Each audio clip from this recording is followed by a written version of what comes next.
Madam, शहराचे विकास मागील बऱ्याच महिन्यापासून थांबलेले आहेत, त्याचे काय कारण आहेत? प्रथम तर नमस्कार. मागील बऱ्याच दिवसापासून नव्हे तर बऱ्याच महिन्यापासून विकास काम हे थांबलेले आहेत, आपण सगळेजण जाणता. परंतु मागच्या काळामध्ये तर प्रशासक लागू असल्यामुळं प्रशासनाच्या माध्यमातून जेवढे कामं झाले किंवा नाही झाले आपण लातूरकरांनी पाहिलेलं आहे. परंतु आम्हाला आशा की आम्ही निवडून आल्यानंतर महानगरपालिकेला एक शिस्त लागल आणि विकास कामाला गती येईल. परंतु आज मला वाटते आमचं जानेवारी-फेब्रुवारी मध्ये इलेक्शन झालेले आहेत.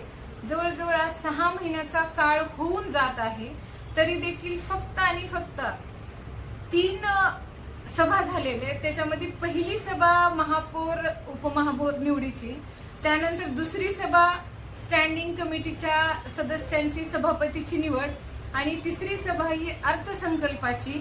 मला अतिशय खेदपूर्वक सांगावं असं वाटतं की एकही आजपर्यंत आमची सभा, सर्वसाधारण सभा ही विकास कामासाठी झालेली नाही.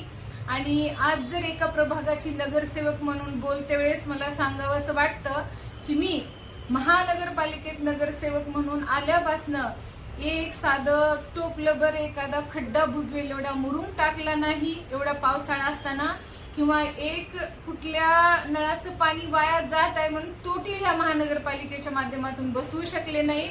असं निष्क्रिय काम चालू असलेली, सध्या असलेली ही आमची महानगरपालिका आहे. अगदी आम्हाला नागरिकांच्या प्रश्नाला तोंड देता देता नाके 9 येत आहेत. दररोज या ठिकाणी या महानगरपालिकेत येऊन आम्ही कामाविषयी पाठपुरावा करत आहोत. परंतु महानगरपालिकेतलं प्रशासन आणि महानगरपालिकेतले सत्ताधारी टसकीमस होत नाहीत. हे चित्र आज महानगरपालिकेचं दिसून येत आहे. ते अतिशय दुर्दैवी चित्र असं वाटत आहे. आता GB साठी आम्ही अनेक दिवसापासून सर्वसाधारण सभा ही विकास कामासाठी घ्या म्हणून वारंवार लेखी असेल, तोंडी असेल पाठपुरावा करत आहोत. अद्यापही GBचा किंवा आमच्या या सर्वसाधारण सभेचा कुठेही लवलेश दिसून आढळून येत नाही. किंवा आम्ही घेणार आहोत, आपले पत्र द्या, आपल्या भागातली कामं सुचवा, याबद्दल सुद्धा संवाद होत नाही.